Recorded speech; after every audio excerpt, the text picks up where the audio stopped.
Nitong mga nakaraang linggo, na-feature ko dito sa aking vlog ang isla ng Batag Island sa bayan ng Lawang, Northern Samar. Ngayong araw, pag-uusapan natin kung paano mararating ang isla ng Batag Island.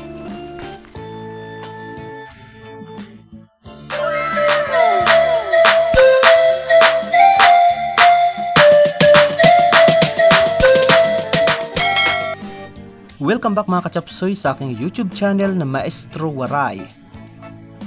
Kung nais mong marating ang Batag Island, kailangan mo munang marating ang bayan ng Lawang, Northern Samar. Nandito tayo ngayon mga kachapsoy sa pantalan ng Lawang, Northern Samar. At mula rito ikaw ay sasakay ng habal-habal o tricycle para marating ang barangay ng Aguadahan, kung saan dito ikaw ay sasakay ng bangkang dimotor para marating ang Batag Island. A few moments later. Narito na tayo ngayon sa pantalan ng Barangay Aguadahan, Lawang, Northern Samar. Mula rito ikaw ay sasakay ng bangkang dimotor papunta sa isla at sa mga lugar na nais mong mapuntahan doon sa iba't ibang barangay ng Batag Island. Kung ikaw naman ay manggagaling sa bayan ng Palapag, Mapanas at iba pang mga karatig bayan nito, kailangan mo magbiyahe papunta sa Barangay Pangpang, Palapag, Northern Samar at sumakay ng bangkang dimotor o sampan para marating ang Barangay Kalumutan. Pagkarating mo ng Barangay Kalumutan, kailangan mo ring sumakay at magpahatid sa habal-habal o tricycle papunta dito sa Barangay Aguadahan. At nandito na tayo ngayon sa Aguadahan Port. Dito tayo sasakay ng bangkang dimotor papunta sa isla. Dahil malalaki naman po ang mga bangkang dimotor dito, maaari kayong magdala ng sasakyan lalo na katulad nitong mga habal-habal para may magagamit kayo sa paglilibot ng buong Batag Island.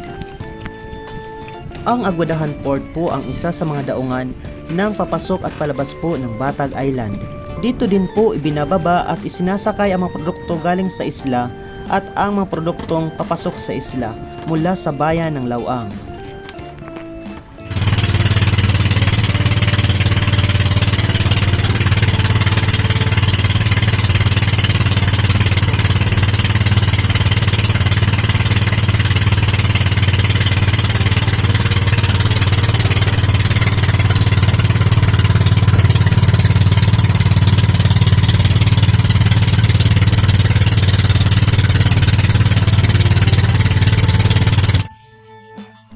Mula sa pantalan ng Aguadahan, bubunuin ninyo ang humigit kumulang 30 minuto bago marating ang isla. Sa mga taong sakay ng bangka, naniningil sila ng 50 pesos bawat isa. Kapag may bagahe, dagdag sa bayad. At kapag nagmamadali ka, maaari mo ring marating ito sa pamamagitan ng pagbabayad ng espesyal o tinatawag sa waray na sirit, kung saan magbabayad ka ng 250 pesos para marating ang isla.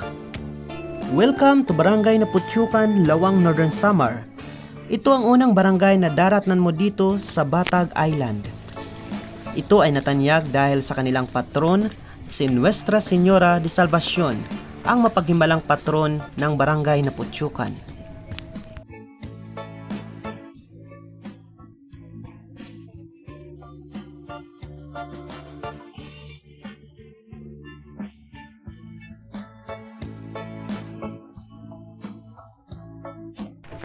Mula rito sa Barangay Naputsukan ng Batag Island, babaybayin ninyo ang bagong gawang kalsada para marating ninyo ang barangay at ang iba't ibang atraksyon ng isla.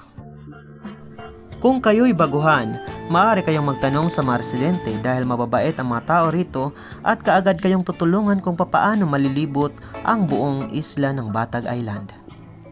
Sa inyong paglilibot, maaari ninyong marating ang iba't ibang barangay ng isla. Bukod sa Naputsukan, nariyan ang Barangay Tanawan, Barangay Pangdan, Barangay Kandawid, Barangay Marubay, at ang Barangay Kabadyangan. Maaari nyo ring ipagtanong kung paano mararating ang Baitan Beach, Sawang Beach, at iba pa, lalo na ang tanyag na Parula o Batag Lighthouse. Tayo nang mahalina sa ganda ng Barangay Tanawan. Dahil hindi narating ng inyong Maestro Waray ang Barangay Tanawan, ito po ay kuha ni Jack Sabalza Apolong noong taong 2019. Sa lahat ng mga Tanawanon, mabuhay po kayo. Welcome to Barangay Pangdan, Lawang, Northern Samar.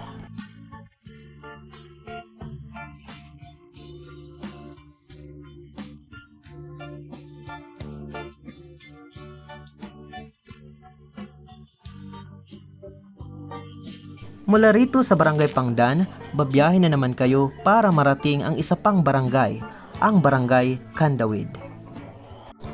Dito sa Barangay Kandawid, masisilayan mo ang napakagandang tanawin ng kanilang karagatan, pati na rin ang naglalakihan at magagandang rock formations kung iyong nanaisin. Pagkaraang marating ng Barangay Kandawid, babaybayin mo na naman ang kalsada para marating naman ang Barangay Marubay.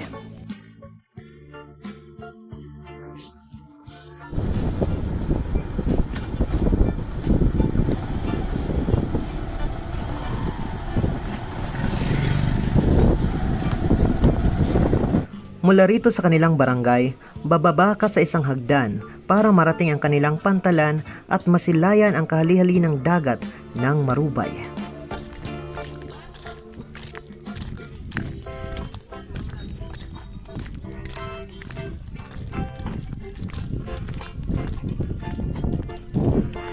Mula sa Barangay Marubay, maaari kang magtanong sa mga residente para marating mo ang paliguang tinatawag nilang Tinai.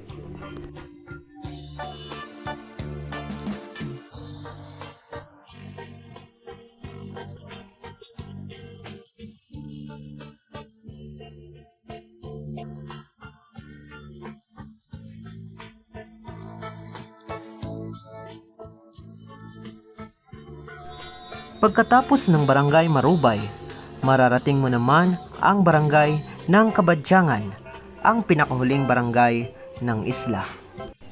Dito mamamangha ka, bagaman ito ay nasa isla, naglalakihan at ang gagara ng mga bahay dito.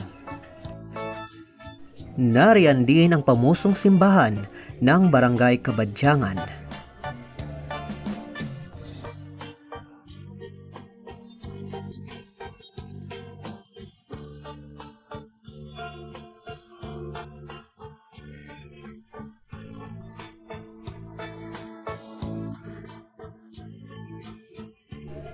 Welcome to Baitan Beach.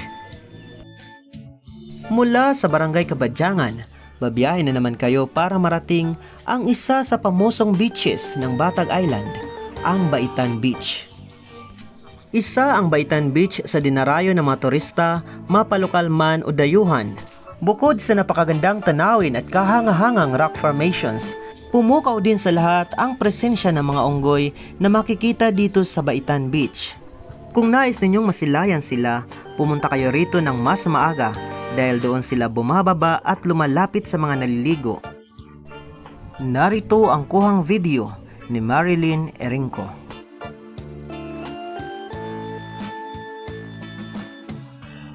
Isa pa sa pinakatanyag dito sa Batag Island, ang isa sa pinakamatandang istruktura ng bayan, ang Batag Lighthouse. Para marating ito, maaari kayong magtanong sa mga residente ng Barangay Kabadyangan dahil ilang kilometro lamang ang distansya nito mula sa kanilang barangay para marating ang Parula. Pagkaraang makapaglibot, kahit sa ang barangay ng isla, maaari kayong sumakay ng bangkang dimotor papunta sa bayan. Maraming salamat, nawa ay nakatulong sa inyo ang inyong Maestro Waray.